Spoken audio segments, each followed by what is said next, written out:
Howdy do, folks. Here's the old mountain man talking at you from the backside of this here lake in the hills of Arkansas. Well, today it's been a long time since I've done a video. Hadn't really had much time. The weather's been crappy. We've been having a whole lot of rain where other parts of the country's had drought. And I've been busy trying to maintain my house, which is falling the frig apart.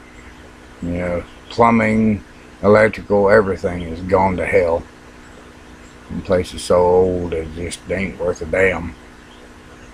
And for the amount of money I invested in this place in payments, it should have been better. But at any rate, let's get on to the positive stuff. I was in a offline private video call with about 4 or 5 people, and one of them was Mr. David Sarti, and I happened to, at the time, I was trying to get a fire going where I could at least, keep the bugs off of me because it's springtime and all. And I used a bunch of those bamboo skewers that I'd used and saved as a fire starter, or kindling to get the fire going. And he made mention of something that just made a whole lot of sense to me. When you're poor, there ain't no such thing as trash. Well, and I don't throw a whole hell of a lot of anything away. Even if it's broke or busted, sooner or later I'm gonna figure out a way to make it right or make it work.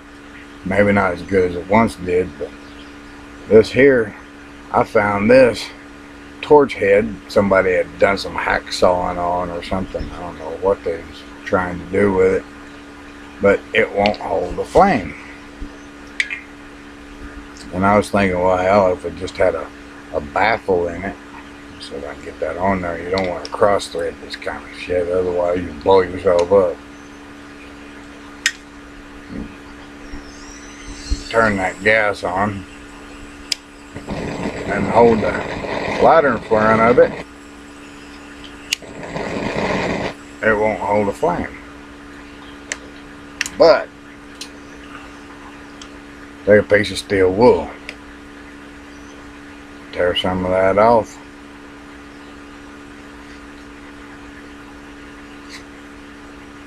kind of wad that up a little bit.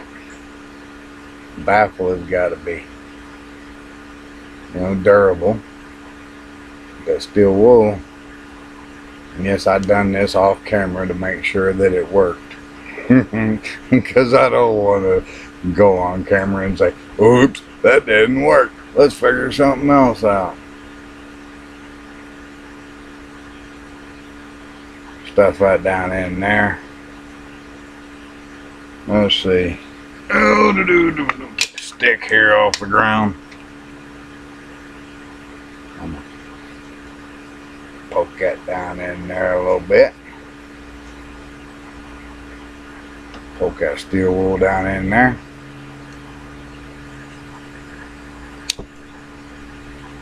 Bang! There you have it. It's not exactly a torchlight flame, but hey, you can cook a meal or light a campfire or whatever, heat up some coffee, whatever you need to do with a flame. But like I say, it's not a torch-like flame, but hey, it's a functional flame, and whatever you need to do with it, you can do with it. And I got this other torch head over here. I think y'all like this a little better. This was given to me by my buddy Bill, right over here. Lives not too far from me. And this is an old Burns-O-Matic made in Medina. I think that's right, Medina, M-E-D-I-N-A, Medina, New York, Medina, something like that, New York.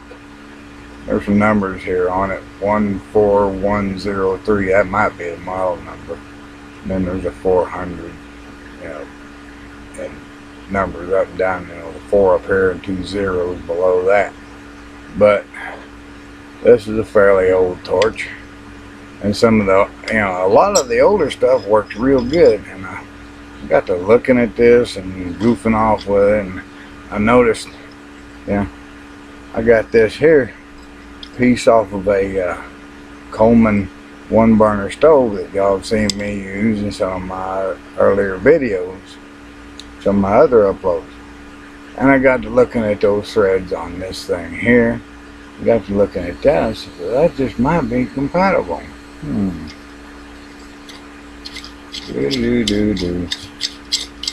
lo and behold, tightens up real good.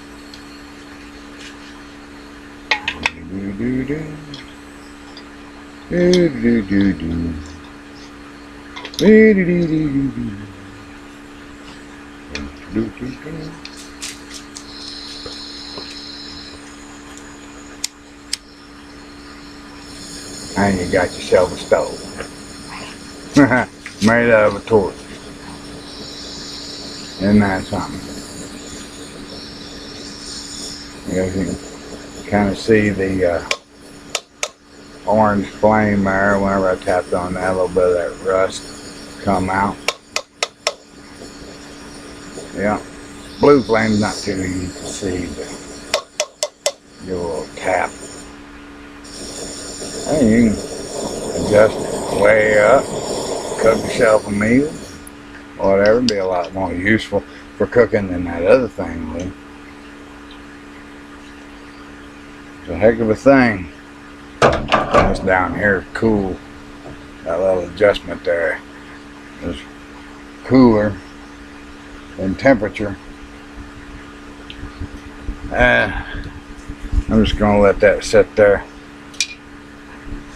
Oh, and here we have a heating element and all the electrical stuff, the components out of a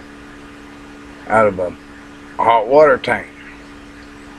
Now this thing, it heats up from here on up. From here down, it stays cool. And there's all kinds of applications for that.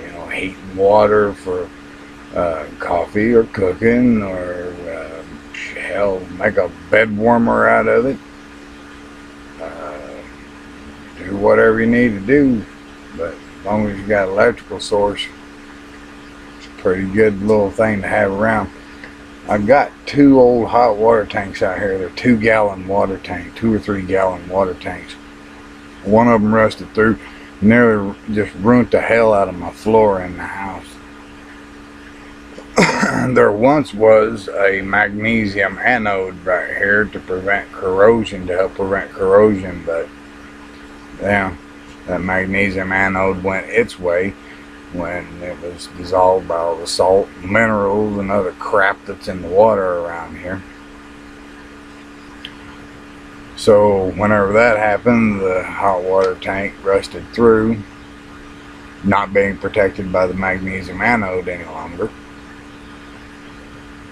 And I had to about pay out another $300 for another hot water tank, which I wasn't really that damn crazy about. Oh, and by the way, one of the reasons why I wasn't able to get online and make any more videos whenever I really wanted to was when my hard drive in the laptop that I use here, my little HP 2000, it burned up. It crashed. Error code 303 and 305. Yeah, imminent failure of the hard disk. So I got in touch with HP, got on the exchange program, and exchanged out my old hard drive for a new hard drive, and it cost me $127.23. Now next month I'm going to be investing in a warranty. Other than the improvising with the torches and this, showing y'all about turning junk into something useful. This thing here, I could plug it in, turn it on high, and it'll heat up, pretty much like I said, from here on up. But you bolt this down. It's got these little bolt holes here. You can bolt that down to something and, you know, maybe stick some kind of framework up over the top of it and use it that way to cook your food or make coffee or, you know, whatever. Other than that, I'm gonna have me some Dunkin' Donuts, Dunkin' Turbo coffee, thanks to Thread for Souls. Yeah, like I said, I don't drink this coffee too much. I kind of keep it on the side as a sort of a treat. And just every once in a while, I'll open it up and I'll have me some of it. I figured I'd include this in the video. Yeah, I can't afford to buy this stuff myself. It's a medium roast, but I like dark roast, but hey, beggars can't be choosers, and she was kind enough to send it to me. And she said there, put a little card in there. It's not dark roast, but, you know, but it's close. And if, you know, when someone does something sweet for you like that, you don't complain about it. That's just silly. That'd just be fucked up.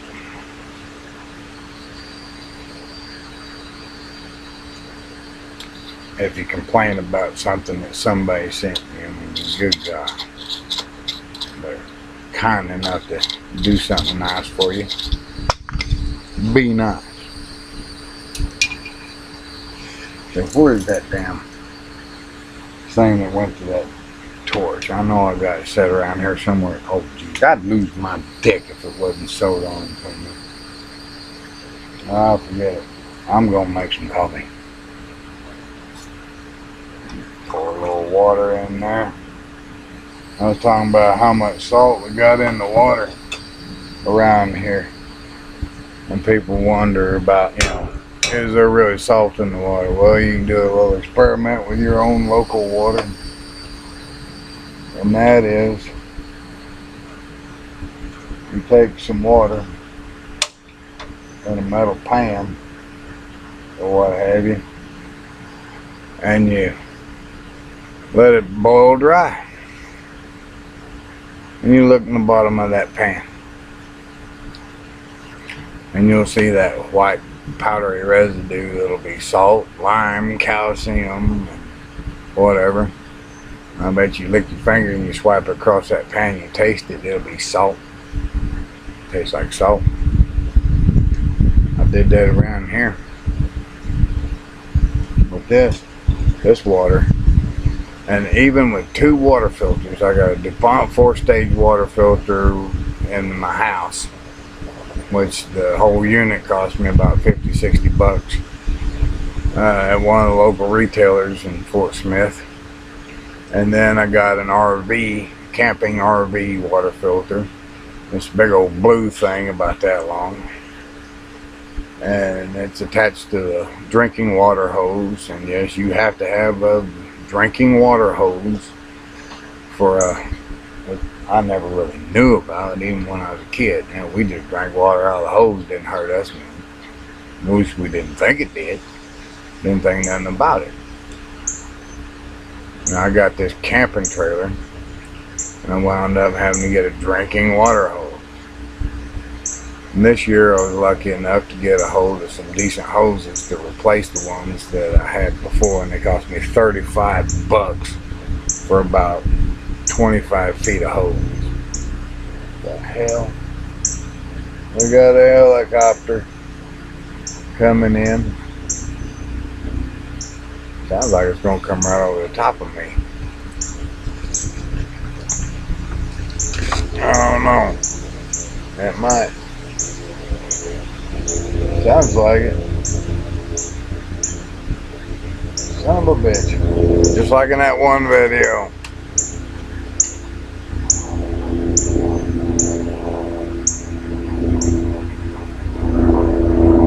My cast iron cooking and coffee video.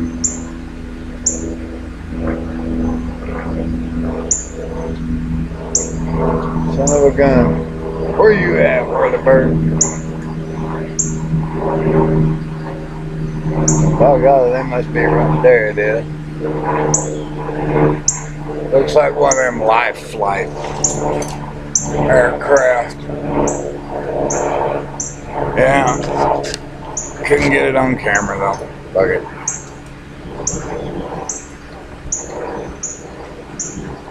But at any rate, I got coffee going over there, and I figured I'd shoot this video on that little improvising business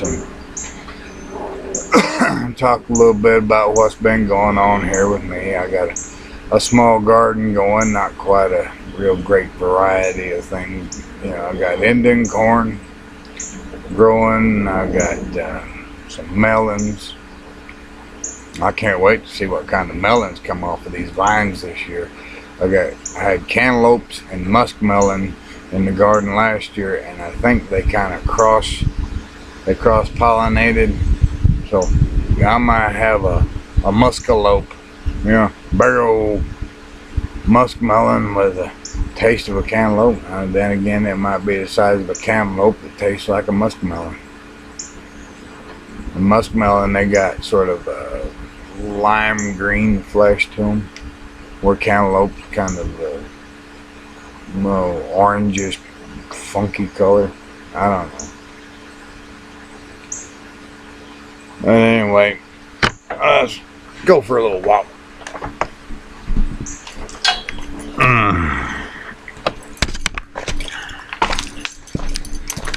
Do. And there's my trash heap of a house, covered by them tarps and such.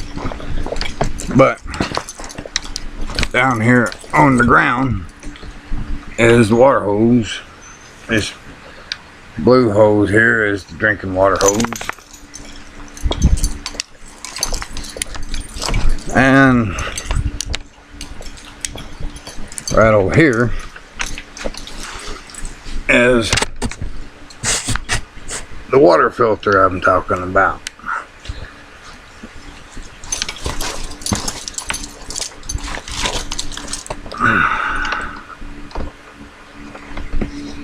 That's the RV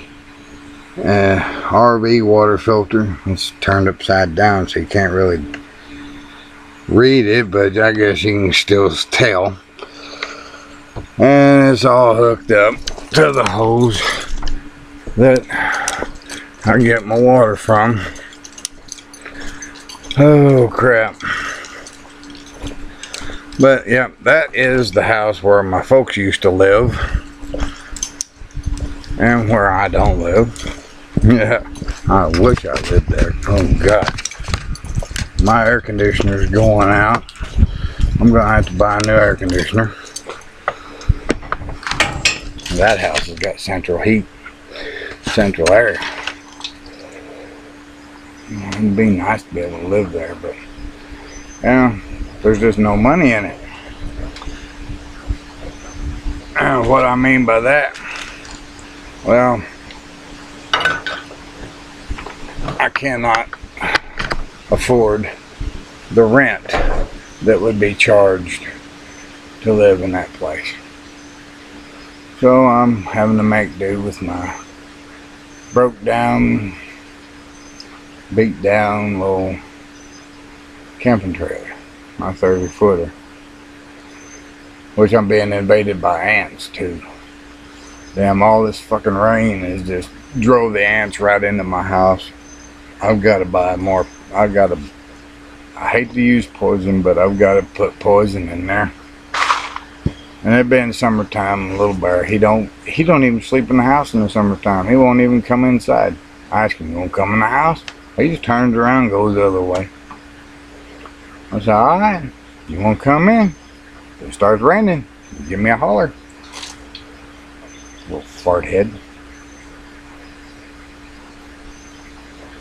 Turn that damn heat up under that water. It's not heating up too good out here in this breeze.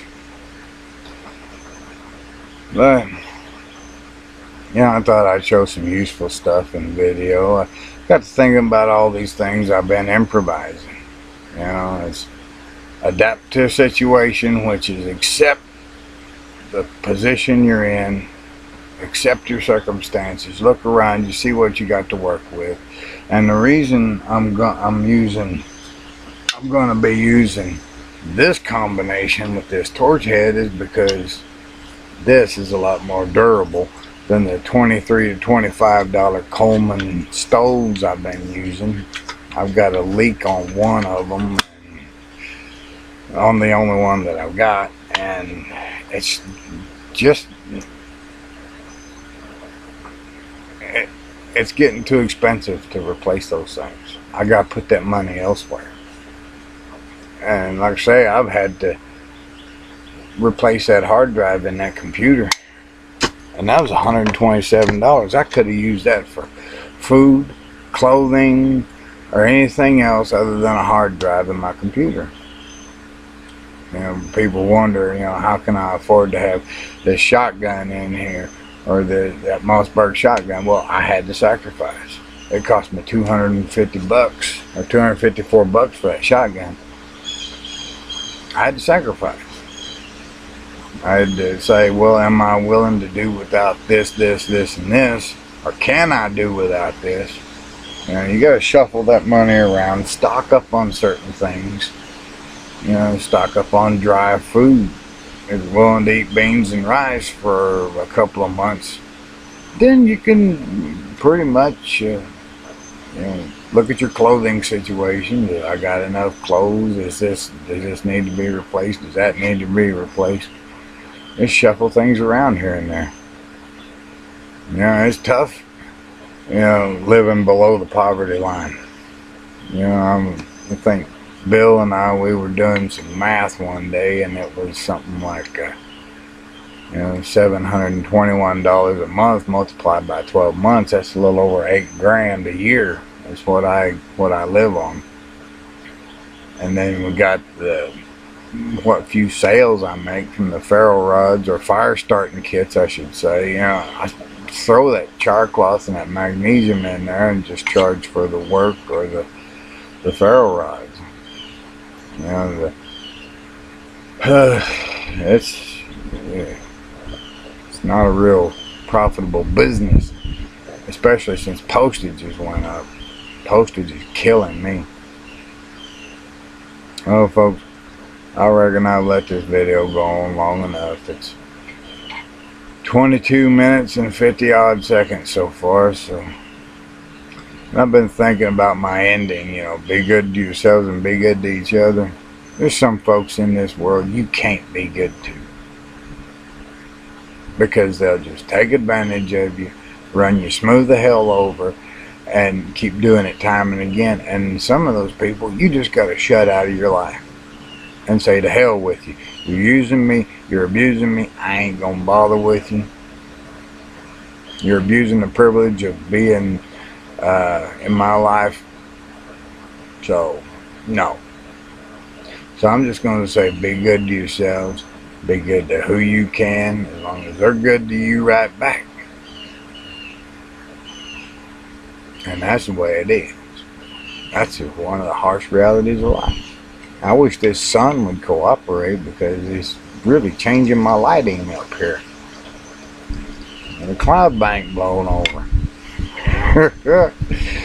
Well, y'all take care of yourselves, and I appreciate everybody that subscribed to me here in the last few days, last couple of months. And you know, I'm not gonna get to have any coffee on camera, because you know, well, I've already run up on close to 25 minutes, and I don't know who watches these videos all the way through. But Thread for Souls, Sweetness, I sure appreciate you sending me that coffee. And I do drink it. I do have a cup now and then. And yeah, it's all good. Can't complain. Well, for now, folks, this is the old Mountain Man signing off from the backside of this here lake in the hills of Arkansas. Talk with y'all later. Adios.